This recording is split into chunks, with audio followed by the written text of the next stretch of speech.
Good morning, everyone. I'm Joe Housing. I'm the Chief Economist with the Show Me Institute. It's good to see. It's good to see so many faces back. This is a great turnout. Thanks for showing up at 7:30. Apparently, the mornings are more conducive to getting started, getting up, and thinking about some of these issues right off the bat. So what we're going to do today, there are materials floating around, and the Fair Tax group from Central Missouri is going to pass around some stuff. There's some materials from Ron. You've got some that you put on the tables as well that got passed around, and then there's the information on the Show Me Institute that you've got there as well. There's folders around, and of course donor cards. Don't forget those. You can look at them and figure out what to do from there. What we're going to do today is a legislative review. Session ended within the past couple of weeks, and all the legislators have gotten very tired, and all the people dealing with the legislators have gotten very tired. And so we've got two gentlemen today who are going to give us kind of a box score of what happened during the last 5 months in Jefferson City, hitting the highlights. It'll be their version of the top 10, and we'll go from there. So we're happy to have with us this morning two very interested parties in what goes on in Jeff City, color analyst of sorts, and sometimes on the ground analyst, more specifically. Let me introduce to my right here, Steve Spellman. Steve is a member of the Show Me Institute's Mid-Missouri Advisory Board. He was leader and he's co-founder of the Columbia version of the Show Me Institute's book club. So those of you who have attended that, I'm sure have benefited a great deal from the books that they've been going through and the discussion that Steve and others have led. He hosts the Mid-Missouri Freedom Forum. This is a weekly radio talk show that's on 89.5 FM KOPN. If you haven't heard it, I strongly recommend it. He regularly features issues on state, local, and national interest, and all with a perspective of maximizing liberty from that orientation. Steve is a Boone County native, graduated from the business school at the University of Missouri with a Bachelor's of Science degree. 1997. He began employment with Boone County Bank 12 years ago and currently is Assistant Vice President and Relationship Manager with Central Trust and Investment. To Steve's right, Mr. Ron Calzone. Ron comes from an engineering background. He is founding president and CEO of CZ Engineering, Inc., a manufacturing company that's been in business for about 30 years. He also owns and operates a working cattle ranch in Marys County. Ron's political interest, is on the he serves as on the executive committee of Missouri Citizens for Property Rights. This is a campaign committee promoting ballot initiatives to end private use eminent domain. Ron's also one of the founding directors of Missouri First Incorporated, and this is an organization dedicated to the sovereignty of Missourians. I'm going to turn it over to these two to give their review. There'll be Q&A after they've gone through their presentation. And again, thanks for coming. Thank you. Thanks, Joe, and thank you all for coming out early this morning to listen to at least a couple guys' perspective of what happened in legislative session. I view my job this morning, first and foremost, number one, to not bore you. We're talking about lawmaking after all, and second of all, not to give you indigestion, because we are talking about lawmaking. Maybe it's appropriate that this is a breakfast. I hope you all had some sausage. We're going to talk a little bit about sausage making. I want to spend just a couple minutes just giving you a feel for the magnitude of the job that our legislators have, or maybe the magnitude that citizen activists and pro-liberty lobbyists have in terms of trying to keep bad stuff from happening at the Capitol in Jefferson City. This session, there were 1,626, at least, pieces of legislation filed. 1,626. We have not quite 200 legislators, so you can do the math. It's quite a few bills per legislator. In the House alone, there were 1,028 bills, 53 House concurrent resolutions, 38 HJRs, which are typically for constitutional amendments, by the way, and 31 House resolutions. In the Senate, 433, 13, 22, and 8 SRs. So there's a lot of legislation that our legislators had to filter through. There's a lot of that stuff that I think was garbage. There was a lot of it that was good stuff, and there was a lot of stuff that was kind of in between, incidental. Of those 1,628 bills, 149 of them passed. When I'm at the Capitol and I hear the words truly agreed to and finally passed, I almost always shudder just a little bit. Every piece of legislation by its nature is something that inhibits our activities or our liberties to some extent. Hopefully, when they pass a bill, it creates greater freedom than it takes away from us in the process. Usually my experience has that's not been the case. Of the 149 bills, I think the latest is about a dozen have been signed. There'll be more signed. There are 3 that have been vetoed. And one of the 3 that have been vetoed has been overridden. The veto has been overridden. That doesn't happen very often in Missouri. I think maybe a dozen times in Missouri history there's been a veto override. So that's kind of an interesting turn of events. The one measure that got vetoed and overridden had to do with redistricting. These are the bills that were vetoed, by the way. Some of them were things that I don't know. Didn't have a great vested interest in these particular measures myself, but some of them had to do with the Fix the Six. We'll talk about in a little bit. The Fix the Six was one of the legislative priorities of both the House and the Senate. And have you all heard of Fix the Six? Yes. It was intended to do something about our economic straits that we're in right now. And some of the things that they wanted to do was deal with restricting employee lawsuits, workers' compensation reform. They wanted to do something about freezing corporate franchise taxes, which passed, by the way. They wanted to remove the minimum wage escalator. That did not happen. It died. They wanted to do something about lawsuit liability restrictions, and that just kind of didn't get off the ground. And then they wanted to do something about unemployment insurance. That did pass and was signed by the governor. So of the 6 Fix the Six measures, only 2 of them passed. Those were intended to be the things that would fix, the legislature thought, our most dire economic straits.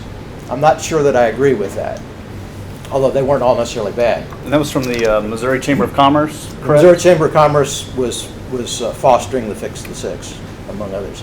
But both the House and the Senate embraced the concept of Fix the Six. Some other things that they were trying to do to deal with the economic straits that we're in was deal with right to work.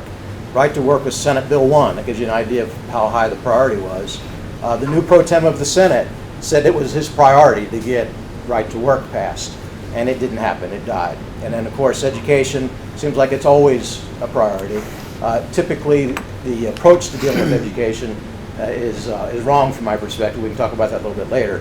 But they did secure more funding for education, both in higher education, or at least they secured more funding than the governor's budget. I'm not convinced that more funding or even maintaining funding is what we need to do about education. We can talk about that a little bit later as well. So overall, what happened in the General Assembly? Was it good? Was it bad? Was it indifferent? My personal opinion is that this legislative session gets a C. Now, I think that you could probably talk to 10 activists, 10 citizens, 10 businessmen, 10 lobbyists, and they would all give it a different grade. But I have somewhat of a different perspective. I want to explain to you for just a minute why I gave this legislative session a C. It's because I believe in the vision of the founders. And you're all probably familiar with an old codger named John Locke, who lived and wrote about 70, 80 years before the founding of the country. John Locke described what the role of government was, what the purpose of people joining into society was. And in his second treatise on civil government, he said that people join in society with others for the mutual preservation of their lives, their liberties, estates. He called those three things together by the general name property. And he said then the great and chief end thereof of men's uniting into commonwealths and putting themselves under government is the preservation of their property, the preservation of their life, liberty, and estates. So I've got to ask myself the question, is that Missouri's goal for governance? And if it is, how did the legislative session stack up? How good a job did they do protecting our property, our life, liberty, and estates? Well, the first answer, or the first question answered, I think can be found in Article 1, Section 2 of the Missouri Constitution. There we have the third clause of the Missouri Constitution defines the role of Missouri government. So we have the preamble to the Constitution, and we have Article 1, Section 1, which is the first article of the Bill of Rights, and the third clause says this. It says that all constitutional government is intended to promote the general welfare of the people, and that all persons have a natural right to life, liberty, the pursuit of happiness, and the enjoyment of the gains of their own industry. And it goes on to say that all persons are created equal and are entitled to equal rights and opportunity under the law. And listen to this. To give security to these things is the principal office of government. And that when government does not confer this security, it fails in its chief design. So here we have the Missouri Constitution saying what the role of government is. From my perspective, if I look at the legislation that was passed, the opportunities that were missed, and it does not stack up favorably against this definition of the role of government, I'm not going to give it a good grade. And so that's why I think that the Missouri General Assembly only got a C this last legislative section. The role of government is to protect our personal liberty, and I think Article 1, Section 2 also is intimating that the role of government is to create an environment of economic freedom. We had some opportunities to do that this last legislative session, and I think we failed to do so. I want to point out that education is always a high priority in the Missouri General Assembly. Seldom, maybe never, in the 12 years that I've been walking the halls of the Capitol as a citizen lobbyist, have I ever heard anyone bring up Article 9, Section 1 with respect to education. Notice what it says about what education in Missouri is supposed to be about. It's saying that a general diffusion of knowledge and intelligence is essential to the preservation of the rights and liberties of the people. That's why we have publicly funded education in Missouri. And so we've got to ask the question, anything we do with respect to education, does it result in a net increase in the liberties of the people? And I think simply throwing more money at it doesn't do that. So in a nutshell, I'm going to suggest that the Missouri General Assembly did a few good things, did a few bad things, and missed a lot of opportunities. Thanks for the introduction, Ron. Right out of the gate, Proposition B, I guess the official name, Missouri Dog Breeding Regulation Initiative, aka the Puppy Mill Initiative. It's all over the media. There's a lot of strong opinions on that, but after that was passed by voters by a very thin margin last November, very heavily in urban areas, not so much in every other county in the state. Is with the backdrop of dog breeders already having significant regulations and restrictions, and there was enforcement of those, but apparently that wasn't sufficient for folks concerned about animal rights and so forth. The national group, as you may know, influenced that quite a bit. Nobody likes animal cruelty, but at the same time, Ron was talking about the purpose of government is to defend liberty and people's right to property and their pursuit of happiness. And for dog breeders, they had a big target on them. And so right out of the gate, legislators with a little more liberty perspective, or at least not as strong as the perspective of those advocating for Prop B there, basically said we need to at least take the edge off this. There was talk of repeal entirely, a lot of pushback in the popular discussion there, but ended up, Ron, there was basically kind of had a compromise. They did take the edge off a few things, some of the more onerous provisions of that, but we really didn't get a full repeal. And there's still some bad stuff that came about from that still remains. I know you watched Prop B quite a bit. I know you've got a horse farm, and a lot of folks are saying, take out the word dog breeder here and put in number of cattle, number of chickens, what have you. This is a dangerous precedent to go down the road on. Now, what was your perspective this session on Prop B and its partial repeal that resulted? Well, I was disappointed. The biggest impediment we have to economic prosperity, I believe, are impediments on entering into and participating in the free market system. And we had Proposition B that was passed by the people. Only 0.8% of the people, by the way, made a difference in that vote. That was placing incredibly ridiculous restrictions on the right of dog breeders to earn a living. One of the things in Prop B, I think, that was most onerous was a limit on the number of breeding animals a dog breeder could have. So Proposition B, and the people have accepted a limit of 50 breeding animals for each dog breeder. That would be like telling a car dealer, you can only have 50 cars on your lot at one time.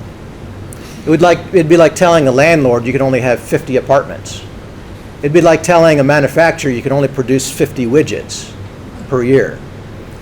It was incredibly arbitrary. It was a capricious, unconstitutional restriction on the economic liberty of these dog breeders. Now, go back to Article 1, Section 2. It says that the role of Missouri government is to protect the liberty of Missourians, to protect their economic freedom. So my perspective is that provision in Proposition B, along with some other things, made it unconstitutional, was a ridiculous infringement on the economic freedom of these dog breeders, and the Missouri General Assembly should have unabashedly repealed it, in spite of the fact that it was passed by the people. Joe pointed out that I'm a proponent of a citizens' initiative to stop private use eminent domain. We're trying to put a measure on the ballot by collecting signatures and asking the people to vote on a measure that will stop the government's ability to take your house and build a shopping center or some other private profit entity out of it. So I'm obviously a big proponent of the use of the citizens' initiative, and I believe in the citizens' voice. But even the people of Missouri, 99.9% of them, don't have the jurisdiction, don't have the right to restrict the economic liberty of these dog breeders.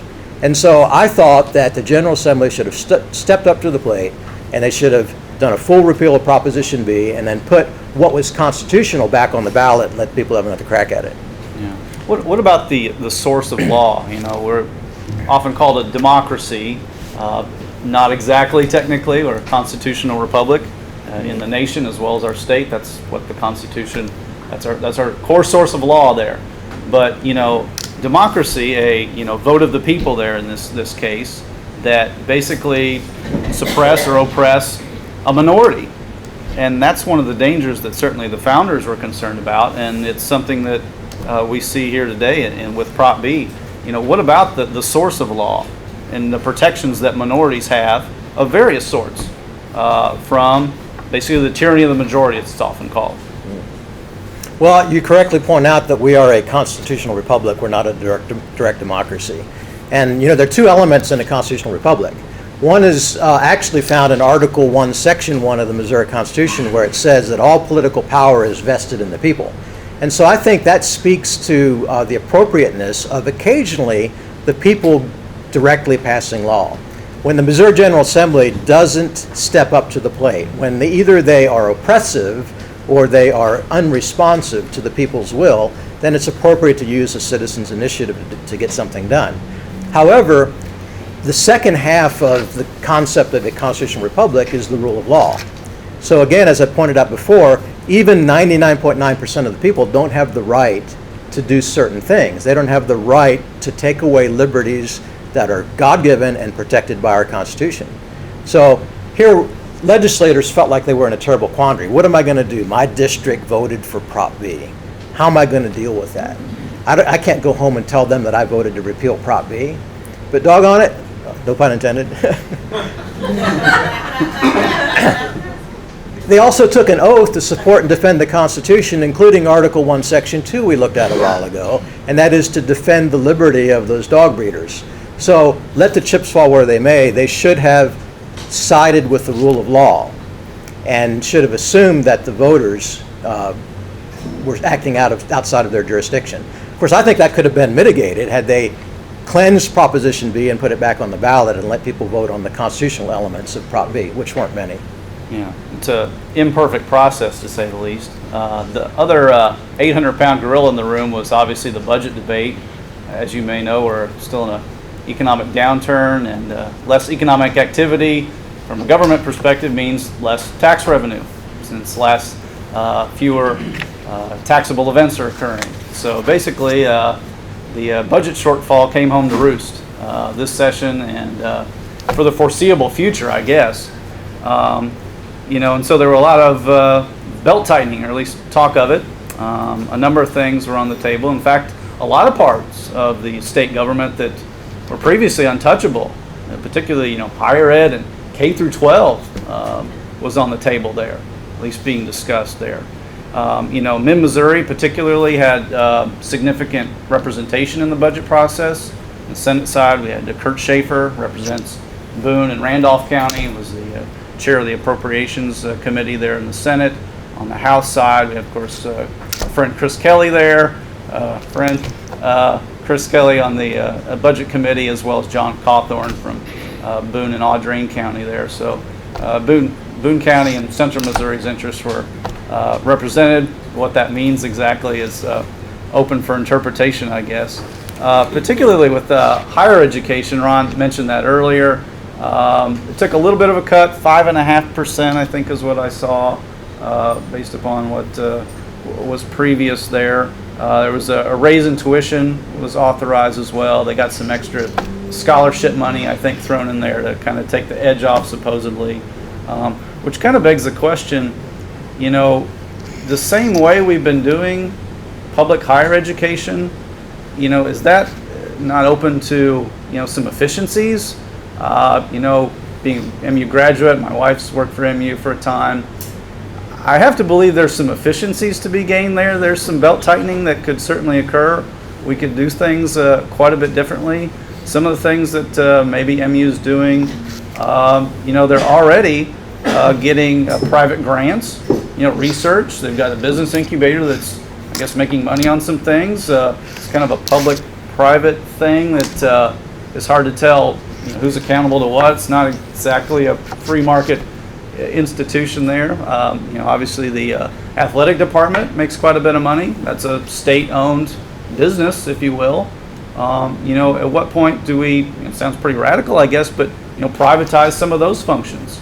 Columbia College does pretty well. They don't get state funding largely.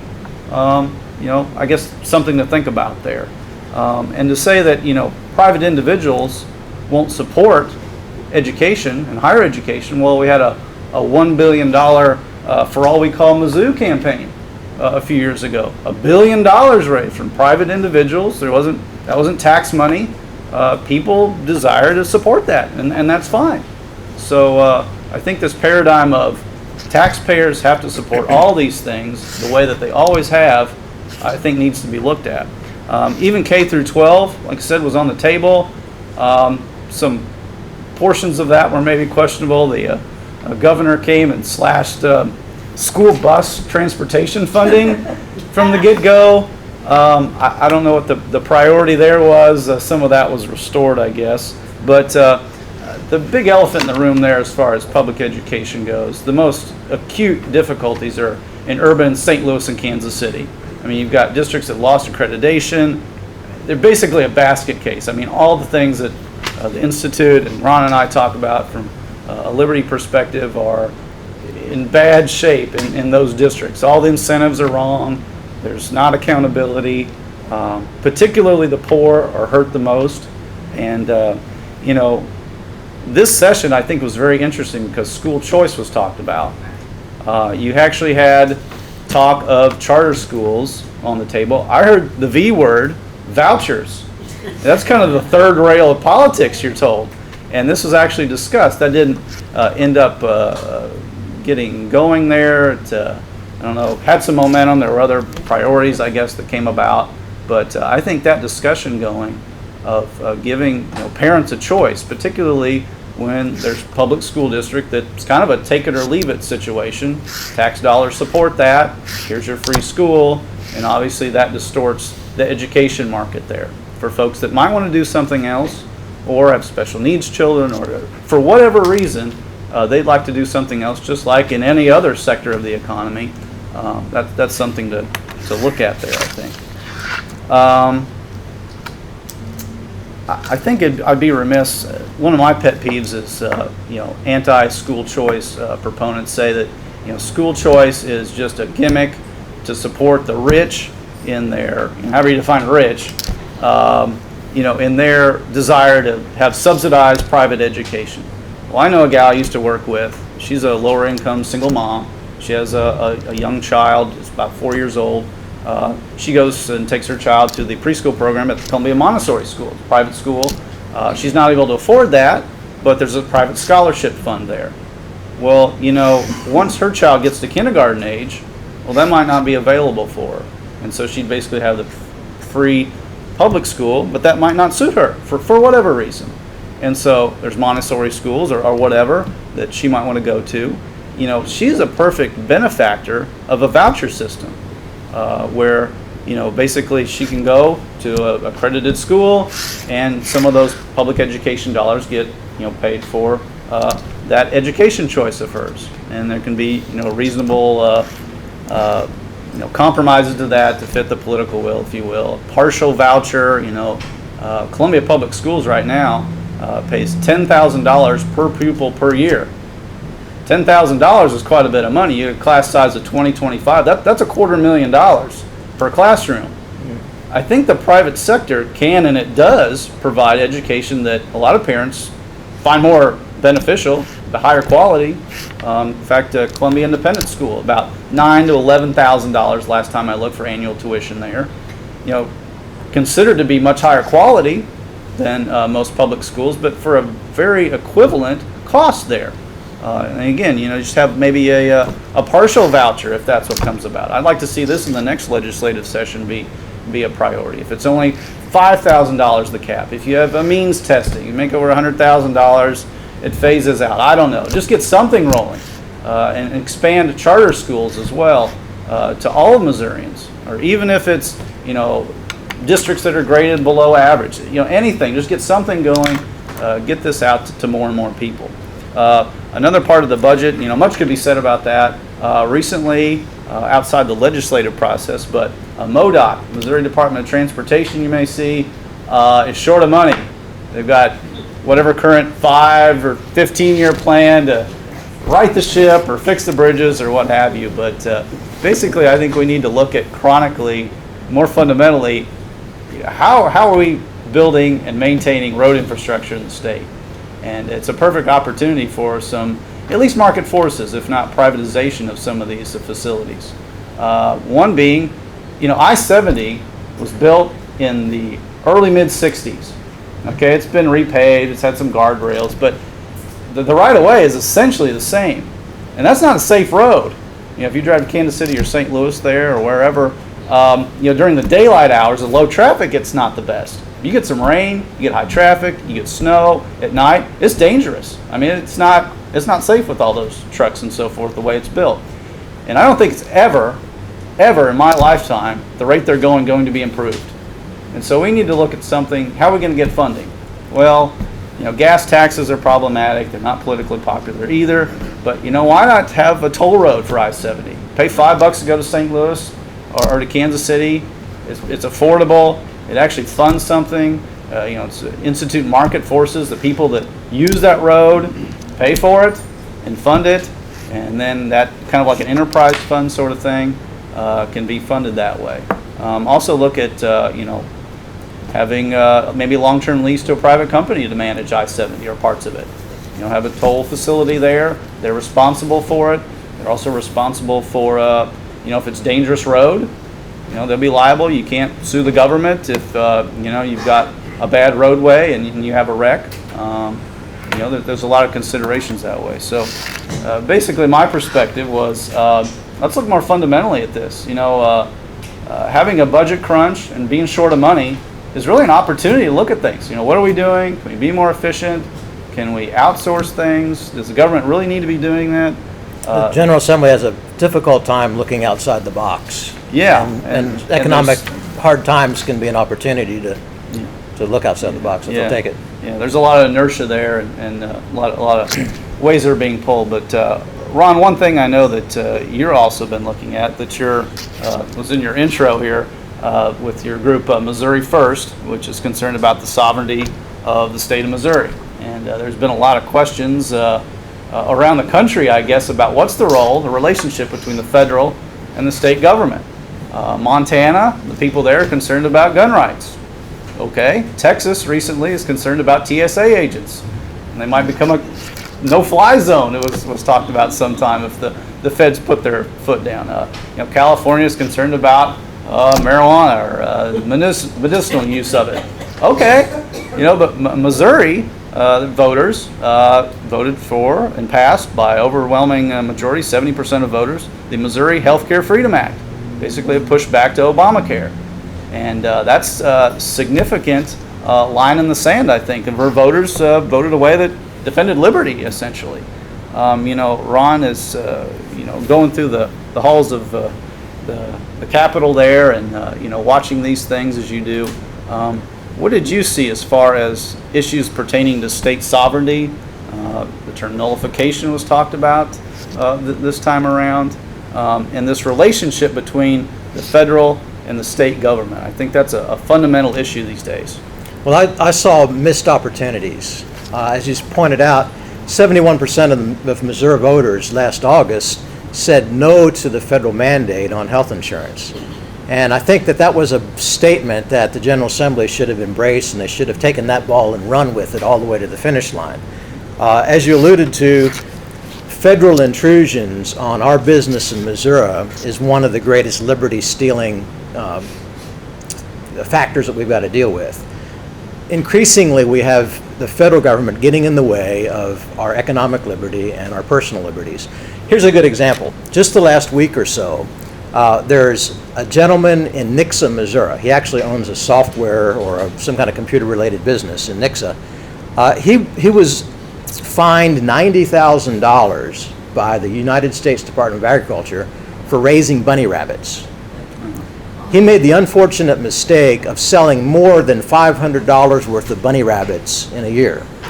And so he was fined by the United States Department of Agriculture $90,000, but he could have been fined, because they're so gracious, they only fined him $90,000. He could have been fined $4 million for raising bunny rabbits. He's selling them mostly, I think, to Silver Dollar City. They used them in their petting zoo, and then they, at a certain point. Now, tell me what business the United States Department of Agriculture has in a Missourian raising bunny rabbits that didn't even enter interstate commerce. And not that really matters. It's simply one blatant example of the impediments to the free market in Missouri. I don't know if there's some mercantilistic interest somewhere behind this, the bunny rabbit lobby. I don't know who it is. Bunny rabbit industrial complex. That's right. Bunny rabbit industrial complex. But see, the thing is, you can multiply that simple example by 1,000 times.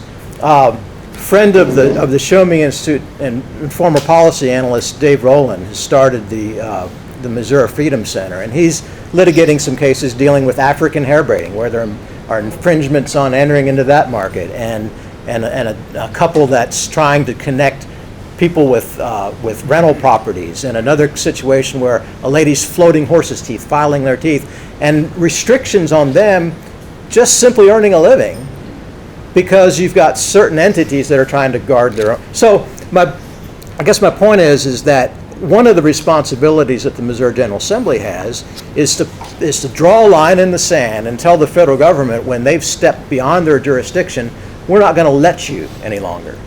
And Obamacare is probably the most blatant infringement on the sovereignty of Missourians we've seen in a long, long time. And when 71% of Missourians say no to the federal mandate, that should be a message to our legislators to take the next step. Proposition C was a mere statute change. It wasn't a constitutional amendment. It has very few teeth, and they're not sharp teeth. They might be sharp if we had horse teeth. Never mind. But anyway, the point is, they should have gone on and used this last legislative session to completely nullify Obamacare. They should have gone back and they should have passed whatever legislation was necessary to say Obamacare is unconstitutional. Missourians are not obligated to abide by Obamacare. It wasn't even approached. wasn't even touched, with a 71% mandate. So that's one of the missed opportunities we had. Now, you mentioned Montana. Montana passed a number of years ago the Montana Firearms Freedom Act. And that was basically a measure that said that if a firearm or accessory is manufactured in Montana and it never crosses the borders of Montana, so it's manufactured and it's sold and it's used in Montana, you can't claim that the Interstate Commerce Clause of the U.S. Constitution has any effect on it whatsoever. And so therefore, federal laws dealing with those firearms and accessories are null and void, they don't apply.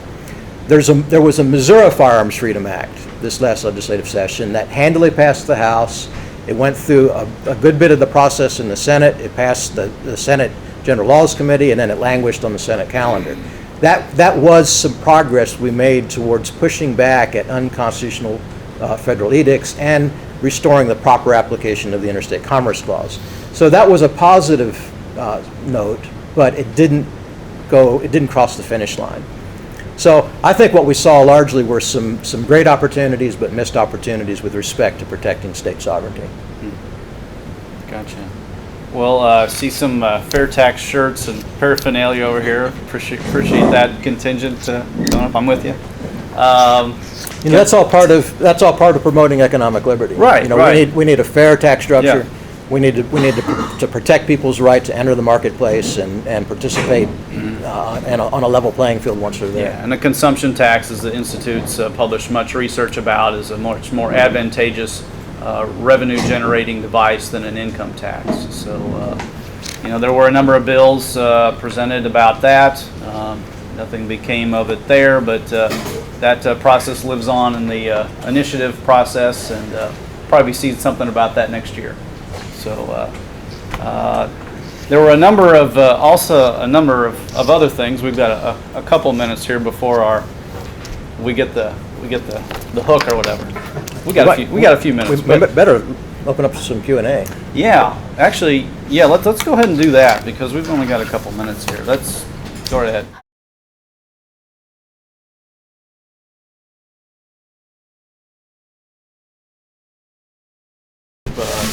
Oh boy, you've touched on a soft spot with me. We've been litigating for the last 3 years of the ballot initiative, the ballot titles for our eminent domain ballot initiative. So I know quite a bit about that. There's ostensibly a requirement for the president to be an American citizen before he can become president. I think there might be a similar requirement for the Missouri Secretary of State to have taken creative writing courses. Because our Secretary of State seems to be quite adept at, the thing that you don't even understand unless you're really in tune to the process is how many initiatives never get off the ground because a proponent submits a proposal to the Secretary of State and she's given them such a terrible ballot title that they can't proceed. They know that if they try to litigate it, they'll be held up in court ad nauseum. And that's one of the problems that we have in Missouri. If you have, like our eminent domain petition, in the 2010 election cycle, we were left with like 50 days to collect almost 450,000 signatures. She does it routinely, and the smart petition proponents will submit maybe 10 at once.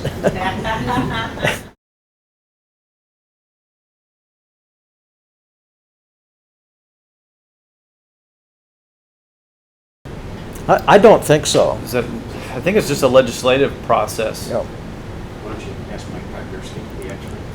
Okay. Is Mike back there? Yeah, yes, sir. about vouchers, you'd have to amend the Constitution. It would be. For vouchers. Would block vouchers. So, was that the question? That's Yeah. Yeah, I mean, you'd run afoul of the, I don't remember the location, but it's called the Blaine Amendment. It prevents public funds from going to what they call sectarian schools. So, But for simply chartered schools. no, charters Right. would be a problem. Right. Going to the parents. Sir? The school. If- Two questions. I'm sorry.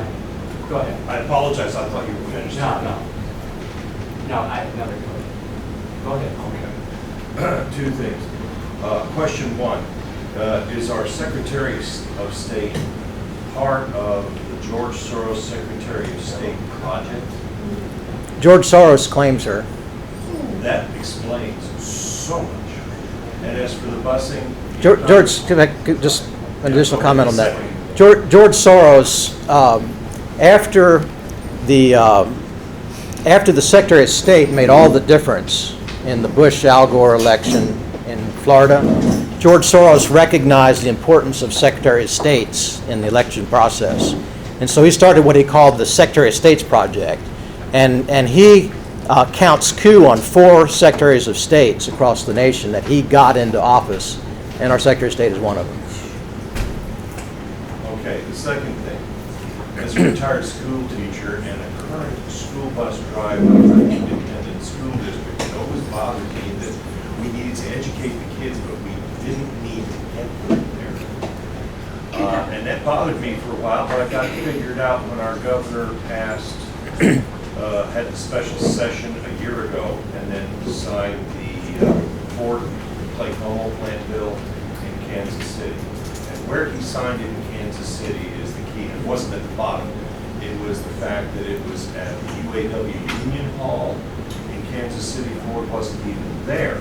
That tells me everything I need to know about that, because by cutting funding to schools, it takes schools and has them look seriously at throwing away their transportation department, giving it to a contractor. The contractor comes in, hires drivers at dirt wages, which makes them unhappy, so they collectivize, unionize, become Teamsters, and voila, it makes sense.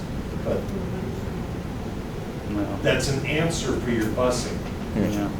Sorry, I was able to figure that one out, and when I took it to a union, that's exactly what he saw. Yeah, and you mentioned the Clay Como, the Ford Clay plant. Como plant. Yeah, that was last year. That was last year. Yeah, that was Last Chuck summer. Ferguson did a Mr. Smith Goes to Washington and tried to filibuster that for a long time, I remember. But 18 hours. yeah, one thing that came up as far as tax credits go, a lot of discussion was made about tax credits. Thought something's going to happen as far as ending some of those, but in fact there was some new ones. In fact, a Midwest China hub, or Aerotropolis at the St. Louis airport to subsidize more vacant warehouses, because that would make more trade from China and freight traffic for the languishing St. Louis airport, but that didn't occur luckily. So maybe one last question? Well, it's a question. I don't know how many of you have read this little book by Representative Kurtman, Don't Tread on Me. But this man I heard him speak at the Callaway Tea Party 2 weeks ago.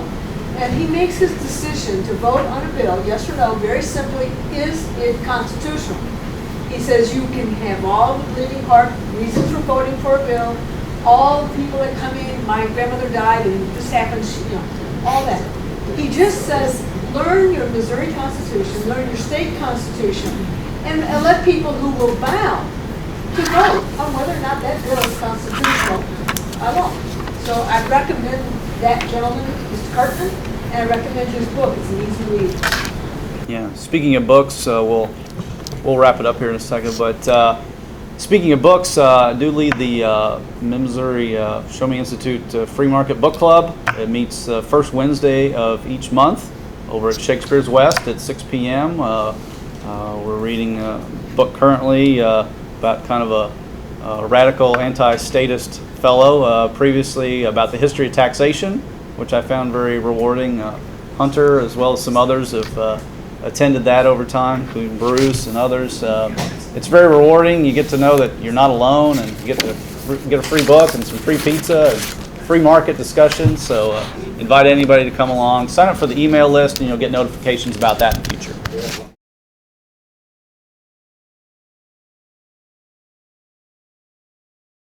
I don't know enough about the Texas legislative process to really comment very intelligently, but I do think to a greater extent than in the past, at least in Missouri, don't mess with Texas applied. And I'd like to see don't mess with Missouri apply a little bit more too. This recent House vote on the TSA in Texas, I think, was indicative of the kind of attitude that we need to develop in Missouri. I think that we need to decide that that liberty, both personal liberty and economic liberty, needs to be the focus of our legislative process. And again, I haven't followed Texas, but my impression is that they give that a little bit more care than we do. But you know, we have 60 plus new freshman representatives in Missouri, and this last session was a learning experience for them. So I think we do have an opportunity this next legislative session to see some advancements. We need to educate some of these young guys. Paul Kirkman is a bright spot. There's some others.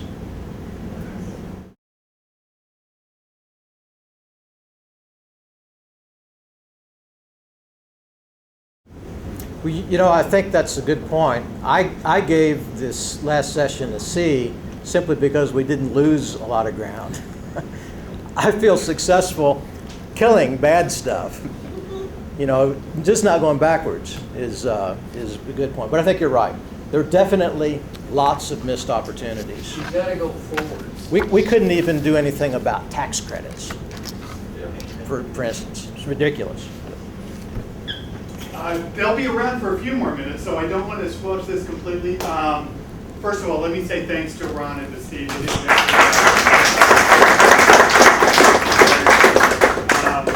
Thank you for coming.